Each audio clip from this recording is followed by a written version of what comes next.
شروع اللہ کا نام لے کر جو بڑا مہربان نہایت رحم والا ہے۔ ناپ اور تول میں کمی کرنے والوں کے لیے خرابی ہے۔ جو لوگوں سے ناپ کر لیں تو پورا لیں، اور جب ان کو ناپ کر یا تول کر دیں تو کم دیں۔ کیا یہ لوگ یہ نہیں خیال کرتے کہ اٹھائے بھی جائیں گے؟ یعنی ایک بڑے سخت دن میں، جس دن تمام لوگ رب العالمین کے سامنے کھڑے ہوں گے۔ سن رکھو کہ بدکاروں کے اعمال نامے سجین میں ہوں گے، اور تم کیا جانتے ہو کہ سجین کیا چیز ہے؟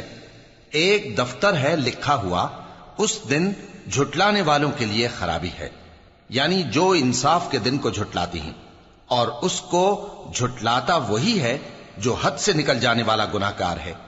جب اس کو ہماری آیتیں سنائی جاتی ہیں تو کہتا ہے یہ تو پہلے لوگوں کے افسانے ہیں۔ ہرگز نہیں، بات یہ ہے کہ یہ جو اعمال بد کرتے ہیں ان کا ان کے دلوں پر زنگ بیٹھ گیا ہے۔ بے شک یہ لوگ اس روز اپنے پروردگار کے دیدار سے اوٹ میں ہوں گے، پھر یہ لوگ یقیناً دوزخ میں جا داخل ہوں گے۔ پھر ان سے کہا جائے گا کہ یہ وہی چیز ہے جس کو تم جھٹلاتے تھے۔ یہ بھی سن رکھو کہ نیکوکاروں کے اعمال نامے علیین میں ہوں گے۔ تم کو کیا معلوم کہ علیین کیا چیز ہے؟ ایک دفتر ہے لکھا ہوا جس کے پاس مقرب فرشتے حاضر ہوتی ہیں۔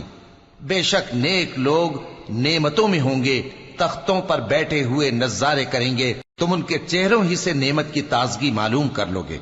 ان کو شراب خالص سر بمہر پلائی جائے گی جس کی مہر مشک کی ہوگی۔